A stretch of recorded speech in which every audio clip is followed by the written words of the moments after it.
Hi hello friends, welcome to Tarun Sundar family. இன்றைக்கி நம்ம வீடியோவில் என்ன பார்க்க போகிறோம்னு பார்த்தீங்கன்னா, உலகத்திலேயே நம்பர் 1 யூடியூபர். இவருக்கு எவ்வளோ சப்ஸ்கிரைபர் இருக்காங்க, இவர் யார், இவர் மாதம் எவ்வளோ பணம் சம்பாதிக்காருன்னு தெரியுமா? இவரை பற்றி தெரியாதவங்க யாரும் இருக்க முடியாது. நீங்களும் ஒரு யூடியூபர் ஆகணும்னு நினச்சிங்கன்னா இவர் வீடியோலாம் பாருங்கள். இவர் எப்படி கஷ்டப்பட்டு வந்தார் அப்படிங்கிறத தான் பார்க்க போகிறோம். மாதம் இத்தனை கோடி ஒரு ஆள் சம்பாதிக்க முடியுமா?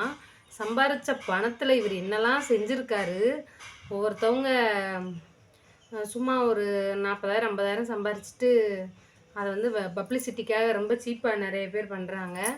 ஆனால் இவர் இத்தனை கோடி சம்பாதிச்சாலும், இத்தனை $1,000,000 சம்பாதிச்சாலும் அதை வந்து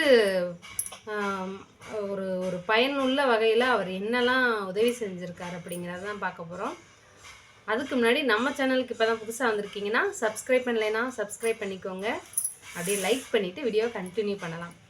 உலகத்திலேயே பிக்கஸ்ட் யூடியூபர், ஃபஸ்ட்டு யூடியூபர், பெரிய யூடியூபர் யாருன்னு பார்த்தீங்கன்னா மிஸ்டர் பீஸ்ட்.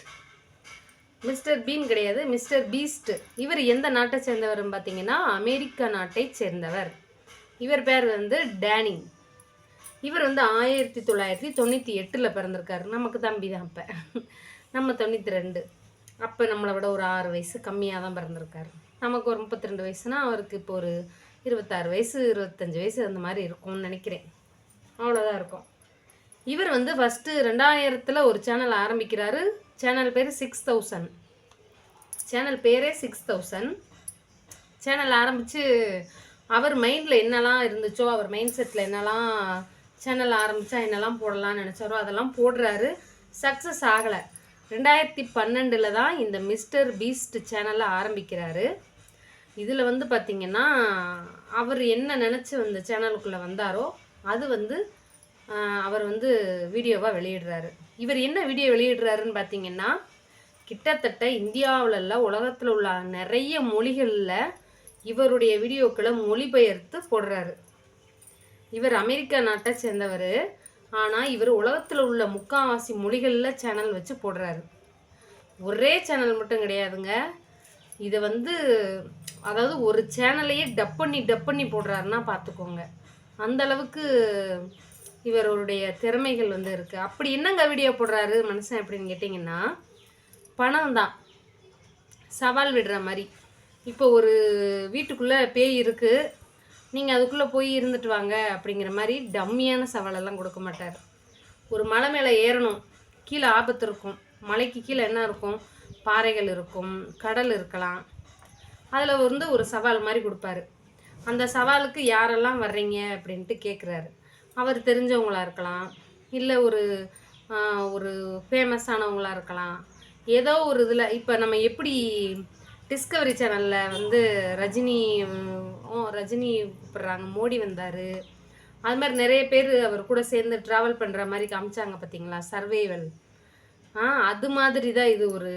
ஒரு சவால் விடுற மாதிரி இவர் கூட சேர்ந்து சவால் பண்ணுவாங்க. அவருக்கு எவ்வளோலாம் பணம் கிடைக்குதோ அது அவர் எவ்வளோ சவால் விடுறாங்களோ. இப்போ வந்து ஒரு 3 பேரை தொங்க விடுறாங்கன்னு வச்சுக்கோங்க. இப்போ கீழே தண்ணி இருக்குது, 3 பேர், நீங்கள் ஒரு பை கொடுக்குறாங்க, 3 போட்டியாளர்கள். இந்த பையில் ஃபுல் உங்கள் பாடியை கவர் பண்ணுற அளவுக்கு ஒரு கவர் கொடுத்துட்றாங்க. பணம் நீங்கள் எவ்வளோ வேணால் அள்ளிக்கலாம்.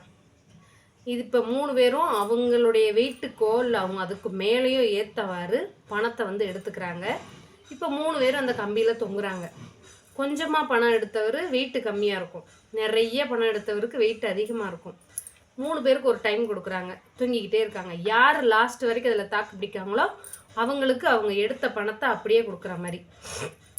இப்போ நம்ம வந்து ஆசைப்பட்டு ஒருத்தர் பணம் நிறைய எடுத்திருப்பார், அவருக்கு வெயிட் தங்காமல் சீக்கிரம் கீழே விழுந்துருவார். அவரை விட கொஞ்சம் பணம் கம்மியாக எடுத்தவர் 2ஆவதாக விழுவார். பணம் கொஞ்சமாக, பணம் இவ்வளோ தேவைக்கு போதும் அப்படின்னு நினச்சி எடுத்தவர் லாஸ்ட் வரைக்கும் இருப்பார். இதுதான் அந்த போட்டியோட ஒரு பெஸ்ட்டுன்னு வச்சுக்கலாம். இந்த மாதிரி நிறைய சவால்கள் கொடுப்பாங்க. அதில் யார் ஜெயிக்கிறாங்களோ அதில் வந்து பணம் அவங்களுக்கு. இதை வந்து எல்லா மொழிகள்லேயும் மொழிபெயர்த்து வீடியோவாக போடுறாங்க. இவங்க சேனலில் எத்தனை லட்சம் சப்ஸ்கிரைபர் தெரியுமா? சாரி, லட்சம் இல்லை, கோடி. கிட்டத்தட்ட 300 கோடிக்கு மேலே. அதாவது 300 கோடி 82 லட்சம் பேர் இருக்காங்க இந்த சேனலில். 300 கோடி எப்படின்னு கேட்குறீங்களா? அதான் அவர் மொழிபெயர்த்து டப் பண்ணி போடுறதுனால அவருக்கு வந்து ஆடியன்ஸ் அதிகமாக வர ஆரம்பிச்சிட்டாங்க. இவருடைய மாத சம்பளத்தை கேட்டால் அதிர்ந்து போவீங்க. என்னன்னு கேட்குறீங்களா? வருஷத்துக்கு மனுஷன் 150 கோடி சம்பாதிக்கிறாருங்க யூடியூப்பில். நீங்கள் நினைக்கிற நான் வந்து ஒரு சில்வர் பட்டன் வச்சுக்கிட்டு நம்ம என்ன இப்போ பீத்துறோம். யூடியூப்பில் 1 லட்சம் சப்ஸ்கிரைபர் வந்தால் சில்வர் ப்ளே பட்டன் தராங்க. மனுஷன் 380 கோடி சப்ஸ்கிரைபர் வச்சுக்கிட்டு என்னென்ன பண்ணுவார் சொல்லுங்கள்? என்னென்ன பட்டன் வாங்கியிருப்பார்? இவருக்கு என்ன பட்டன் கொடுக்குறதுனே தெரியாத அளவுக்கு யூடியூப்பே குழம்பி போயிடுச்சுன்னா பார்த்துக்கோங்களேன். இவர் வந்து கொடுக்காத அவார்டு கிடையாதான். என்ன ஃபங்க்ஷன் வச்சாலும் இவருக்கு முதல்ல அவார்டு கொடுத்துட்றாங்களாம். அமெரிக்காவில் இவர் வாங்காத அவார்டே கிடையாதான். அந்த அளவுக்கு மனுஷன் அவார்டாக வாங்கி குமிச்சுக்கிட்டு இருக்காரு. இவர் இவ்வளோ பெஸ்ட்டாக வந்ததுக்கப்புறமும் இவ்வளோ சம்பாதிச்சதுக்கப்புறமும் இவர் என்னெல்லாம் பண்ணியிருக்காருன்னு கேட்டால் வியந்து போவீங்க. லேட்டஸ்ட்டாக இர்ஃபானை கழுவி ஊற்றுறாங்கல்ல எல்லாருமே. அவர் வந்து அவ்வளோ சம்பாதிச்சாலும் ஒரு கைலி ஒரு சட்டை 50 ரூபா பணம் கொஞ்சம் வச்சு கொடுத்து பப்ளிசிட்டி தேடி அசிங்கப்பட்டு போயிட்டார். இந்த மனுஷன் என்ன செஞ்சுருக்காரு தெரியுமா? கிட்டத்தட்ட 50 கோடி மரக்கன்றுகளை உலகம் அந்த அமெரிக்கா ஃபுல்லாக நட்டியிருக்காருங்க. இவருக்கு வந்து நிறைய சப்போர்ட்டர்ஸ்க்கு யாருன்னு பார்த்தீங்கன்னா, இவருக்கு ஆதரவாக இருக்கக்கூடியது இவர் வளர்ந்தாலும் இவர் கூடயே உங்கள் பார்ட்னர் மாதிரி வச்சுக்கிருவாங்கல்ல.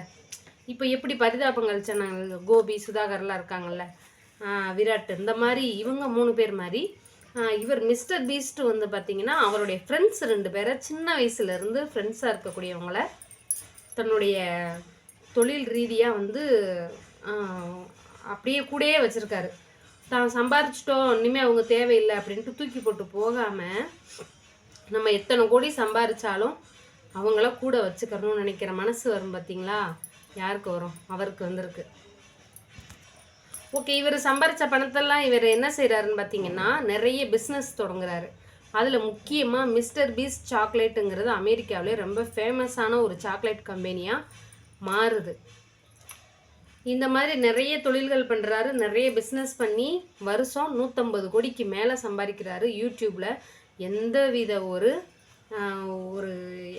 எந்தவித ஒரு இன்வெஸ்ட்மெண்ட்டும் இல்லாமல் அவர் சம்பாதிக்கிற பணத்தை வச்சு முதலீடாக வச்சே அவர் இதிலே வந்து இன்றைக்கி உலகம் அளவும் தெரிகிற அளவுக்கு யூடியூபராக இருக்கிறாரு. நீங்களும் மிஸ்டர் பீஸ்டோடைய ஃபேன் அப்படின்னா மறக்காமல் ஒரு லைக் பண்ணுங்கள். இவரை பற்றி ரொம்ப தெரிஞ்சுக்கணுன்னு ஆசைப்பட்டீங்கன்னா அவருடைய சேனலே போய் பாருங்கள். மிஸ்டர் பீஸ்ட்டுன்னு யூடியூப்பில் டைப் பண்ணிங்கனாலே வந்துடுவார். இந்த வீடியோ உங்களுக்கு பிடிச்சிருக்குன்னா மறக்காமல் லைக் பண்ணுங்கள். இன்றைக்கி தான் இவரை பற்றி தெரிஞ்சிருக்கேன் அப்படின்னு சொன்னால் மறக்காமல் கமெண்ட்டில் சொல்லுங்கள். டாட்டா பாய்.